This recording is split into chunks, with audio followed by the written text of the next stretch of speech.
October 17, 1929. 6:23 a.m. The street was quiet enough to feel harmless. New York had not fully woken yet, and that was exactly why the meeting was scheduled now. In those early minutes, silence was not peaceful. It was operational. Lucky Luciano stepped forward without hesitation. The men waiting for him were familiar faces. Men who had shaken his hand before. Men who knew his routines. Nothing in their posture suggested danger. That was the point. The first blade did not come with a shout. It arrived with precision. Then another. Then another. The space between seconds collapsed. There was no chaos, no wild movement, no anger. This was not a fight. It was a procedure. Luciano tried to turn, but hands locked him in place. The knives moved with discipline, not emotion. Each strike carried certainty. Not hate. Not panic. Certainty. The kind that only comes when a decision has already been made elsewhere. Pain became distant, like sound underwater. He understood something then, not intellectually, but instinctively. This was not about sending a message. This was about erasing him, ending a problem so thoroughly that no explanation would ever be required. The blade at his throat was slower, deliberate. It pressed, then pulled. Not cruelty. Finality. The men stepped back. They did not watch to see if he struggled. They did not wait for confirmation. They already had what they came for. They left him where he fell.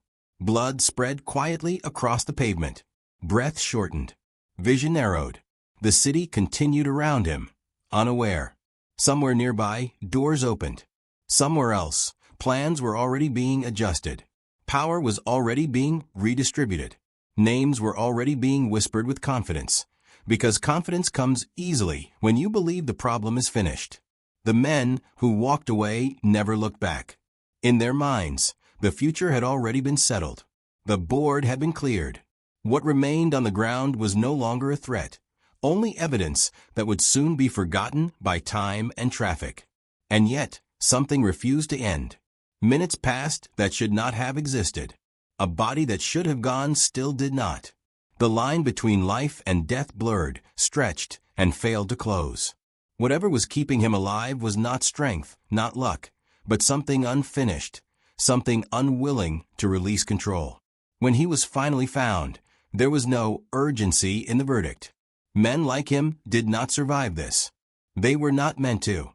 Later, in hushed voices, doctors would admit that what followed defied experience, defied logic. Lucky Luciano did not die.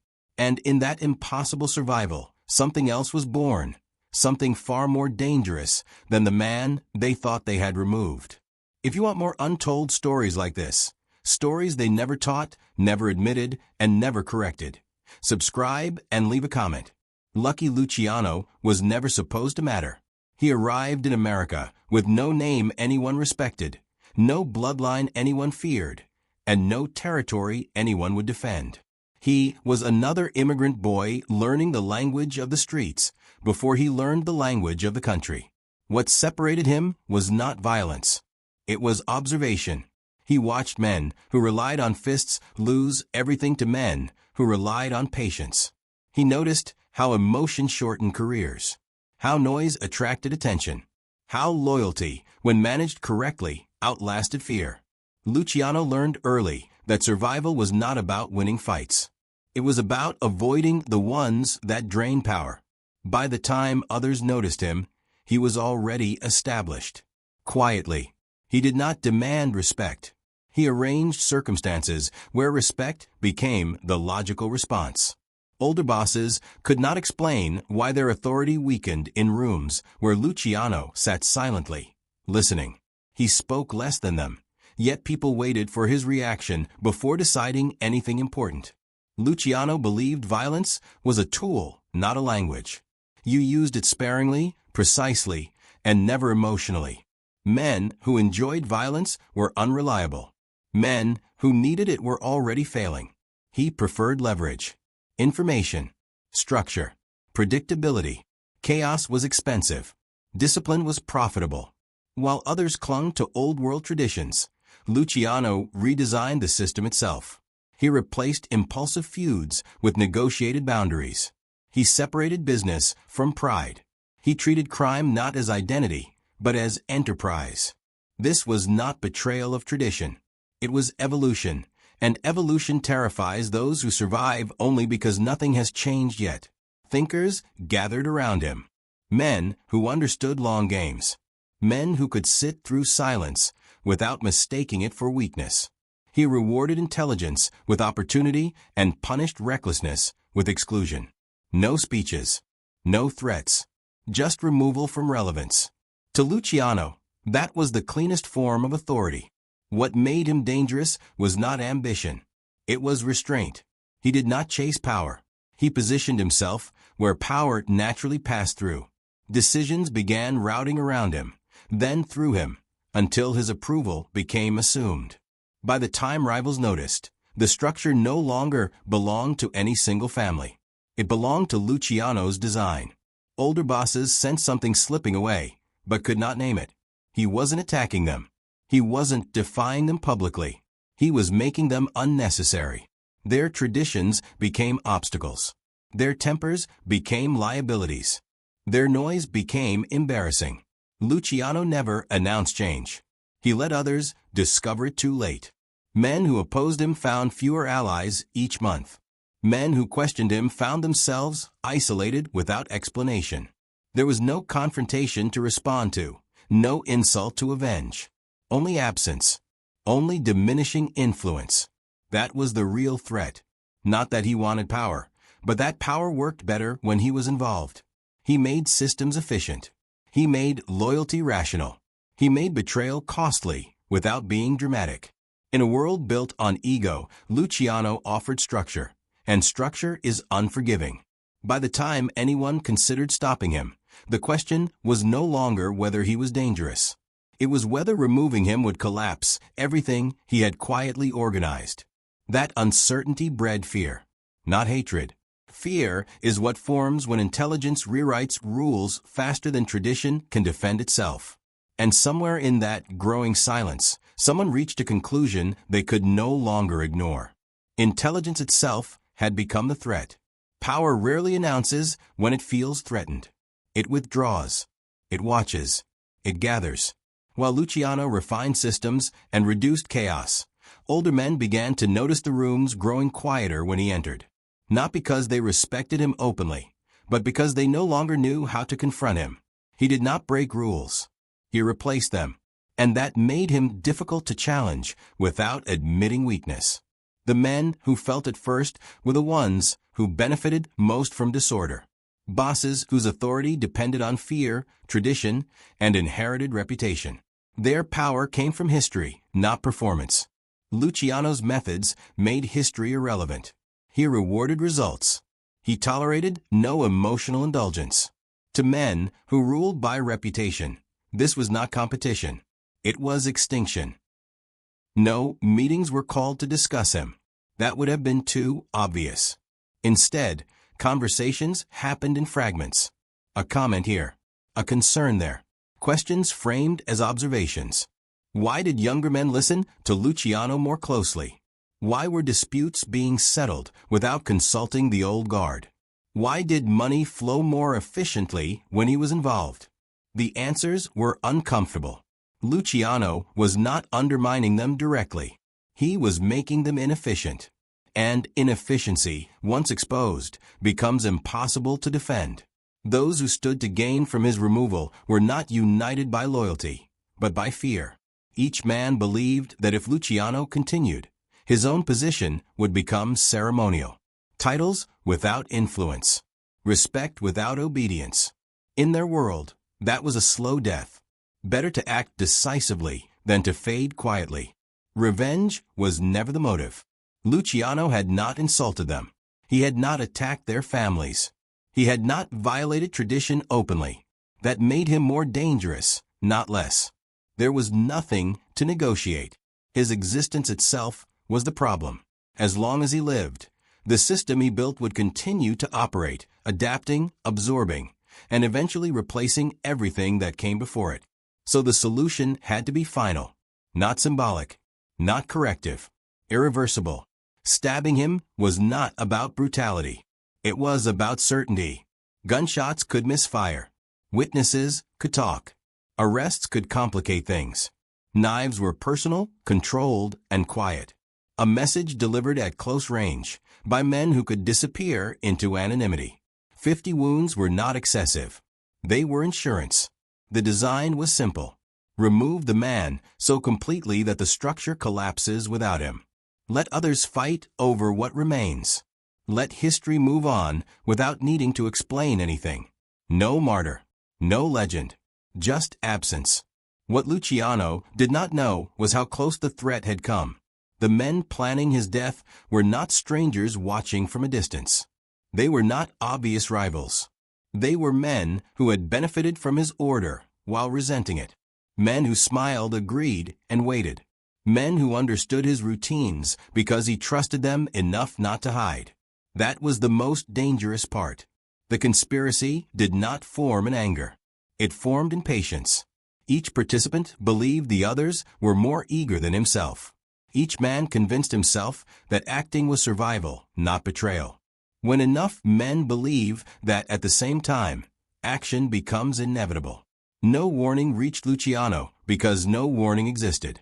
There was no heated argument, no final disagreement, no moment where loyalty visibly cracked. Everything continued as normal right up until the moment it ended. The knives were chosen because they left no ambiguity. Survival was not expected. Recovery was not considered. The attack was designed to erase him not only from power, but from memory. A violent end, quickly cleaned up, followed by silence. They didn't want to defeat Lucky Luciano. They wanted him forgotten. Because stories like this don't get told twice, and most never get told at all. Subscribe now. The men who attacked Lucky Luciano believed in efficiency, but not in patience. That was their first mistake. They struck hard, fast, and with rehearsed confidence. Yet when the moment came to finish him completely, something fractured. Not mercy. Uncertainty. They had done enough, or so they believed. The body beneath them had stopped resisting. The blood loss was catastrophic. In their minds, no man survived this. Staying longer increased risk. Being thorough felt unnecessary. In violence, overconfidence often disguises itself as discipline. They left believing the outcome was settled. Survival exposed a flaw in their design. Not because Luciano was strong, but because they misunderstood what survival would mean to a man like him. He was not held together by emotion or instinct. He was held together by unfinished structure. Systems he had built that did not yet know how to function without him. When he woke, it was not dramatic. No sudden clarity. No speeches. Just awareness returning slowly, painfully. The ceiling above him was unfamiliar. The smell of antiseptic replaced the smell of the street.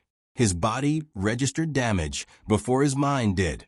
Pain arrived in layers, each one quieter than the last. Doctors spoke cautiously around him. Their tone already carried the conclusion. Survival was improbable. Recovery uncertain. The scars would be permanent. His face would never fully return to what it had been. Men like Luciano were supposed to lose authority when they lost physical dominance. That assumption rested on a misunderstanding of where his power came from. He listened. He did not ask questions. He did not demand names. His silence unsettled people more than anger would have. Nurses avoided his eyes. Visitors spoke carefully. Everyone sensed that something was being measured, not emotionally, but strategically. The betrayal became clear without needing explanation. This had not been a spontaneous act. It required access, timing, knowledge of his movements. It required people who believed the risk was worth it because the reward was final. Whoever ordered this believed the war was already over. That belief was the most important piece of information Luciano gained. He understood the mistake they had made before they did. Immediate retaliation would have confirmed survival. It would have forced enemies back into defensive posture. It would have alerted everyone that the board was still active. Luciano did the opposite. He remained still.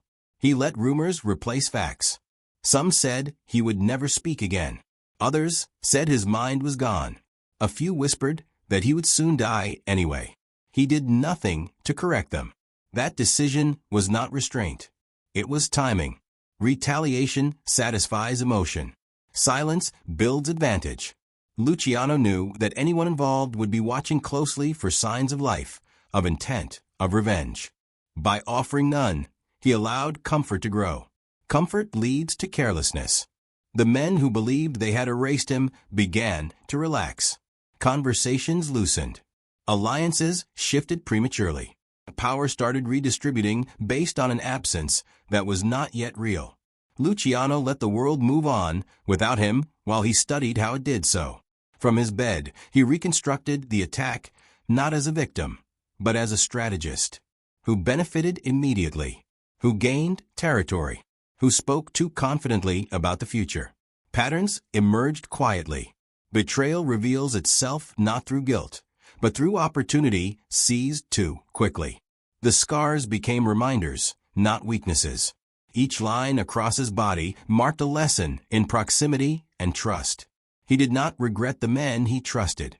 He reclassified them. Some were removed from relevance, without confrontation.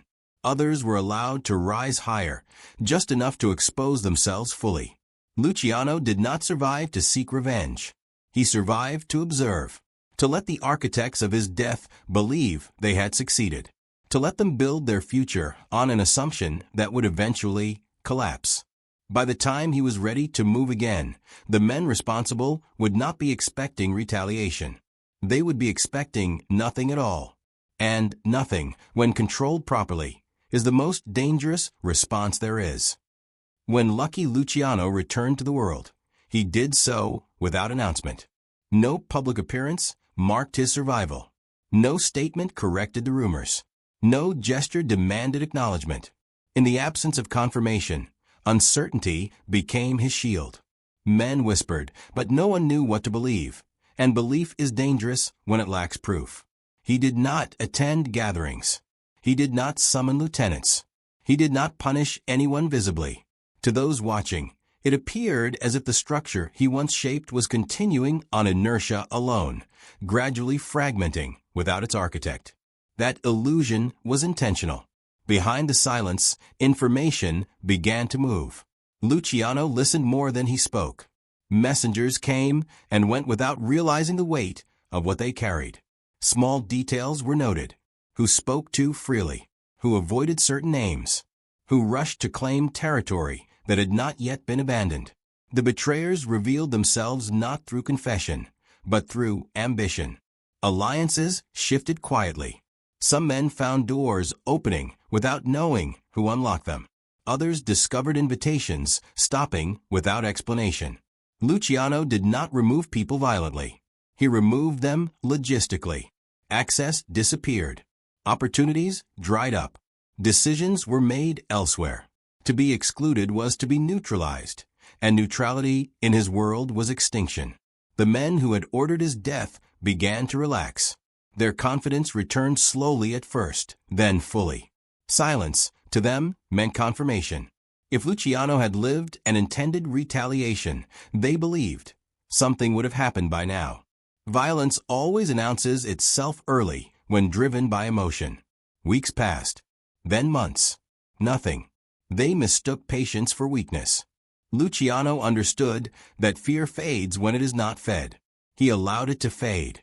He allowed those responsible to sleep, to plan, to overextend. Power does not need to rush. It needs to arrive precisely when resistance has been lowered. From a distance, he reorganized. He did not reclaim old roles. He created new ones. He placed men where loyalty intersected with competence, not where tradition demanded. Some never realized who was guiding their rise. They believed it was chance. Others suspected, but wisely said nothing. Silence became the new currency. The brilliance of the response was not in what happened, but in what did not. No retaliatory killings drew attention. No internal wars weakened the structure. Law enforcement saw no spike in violence, no reason to intervene. To the outside world, the underworld appeared stable, almost orderly. That stability was Luciano's signature. Those who betrayed him expected revenge directed at them personally. What they received instead was irrelevance. Their influence eroded. Their allies drifted away. Their voices stopped carrying weight in rooms where decisions mattered. When they finally sensed something was wrong, they could not identify the source. Luciano never confronted them. Confrontation gives dignity to opposition. He preferred to make enemies obsolete. The board changed shape around them until their moves no longer mattered. By the time they realized survival had been a mistake, it was too late to correct. This was psychological dominance stripped of theatrics.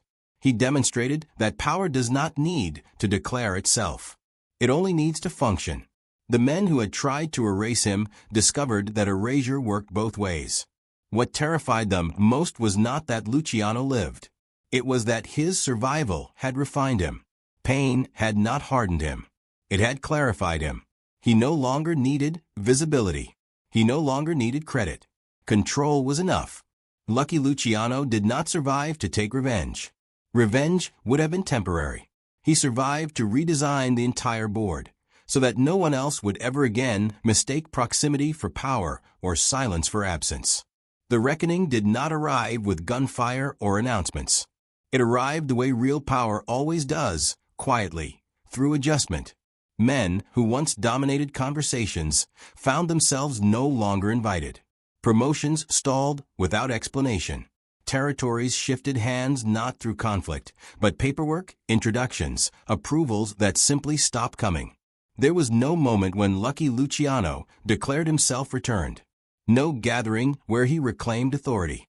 The world reorganized itself around him as if responding to gravity. Those who understood what they were seeing said nothing. Those who did not were slowly removed from relevance. The conspirators sensed the change before they understood it. Something had gone wrong with the future they had planned. The advantages they expected never fully arrived.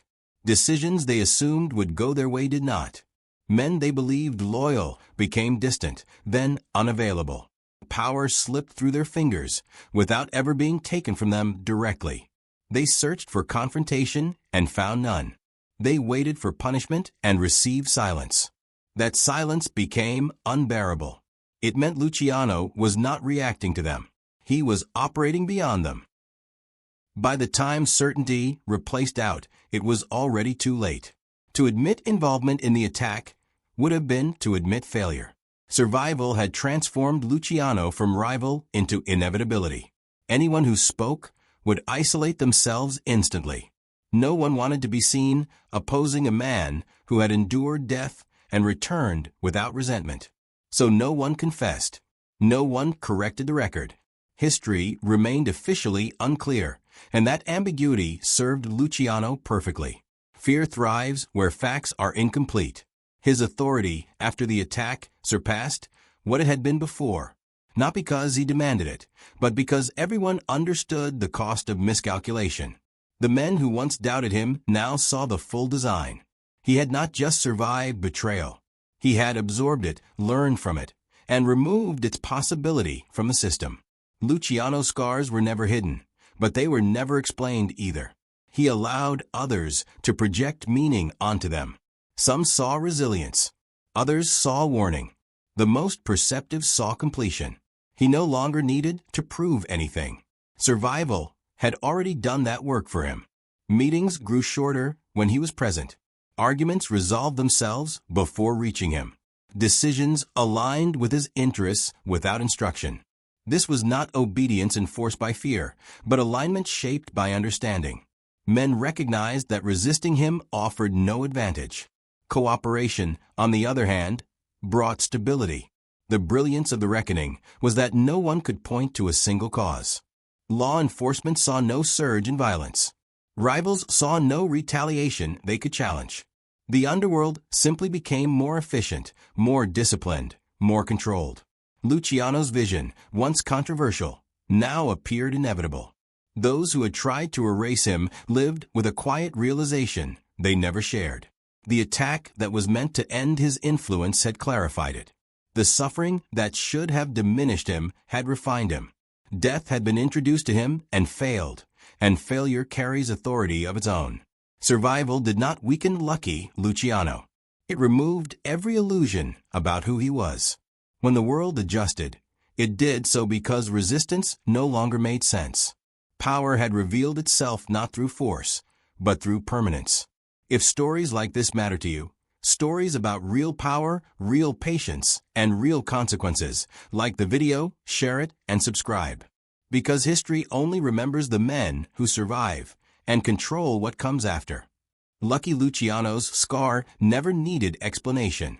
It was visible enough to invite questions, yet permanent enough to silence them.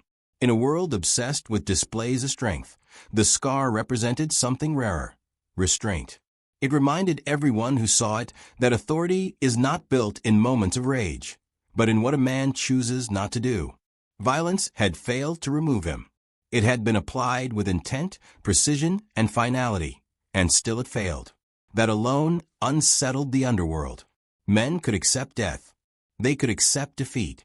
What they struggled to understand was survival without spectacle. Luciano did not emerge louder or crueler. He emerged quieter, and that quiet reorganized everything. Silence made him untouchable. By refusing to dramatize betrayal, he denied his enemies relevance. By withholding reaction, he controlled timing. He proved that power does not need to announce itself to be absolute. It only needs to endure longer than opposition. Those who sought to challenge him found no surface to strike, no emotion to provoke, no weakness to exploit. Survival transformed him into something beyond man. It turned him into a reference point. Decisions were measured against his methods. Conflicts were resolved using his principles. Even those who disliked him adopted his structure, because structure worked. His influence extended not through fear of punishment, but through respect for outcome. The scar became symbolic because it represented the cost of miscalculation. It reminded everyone that intelligence, once sharpened by betrayal, becomes dangerous in ways brute force never can. Luciano did not seek revenge to satisfy pride. He redesigned the system so betrayal would fail by default. That was the lesson his life left behind. Power is not loud. Authority is not emotional. Legacy is not built by destroying enemies, but by making their actions meaningless.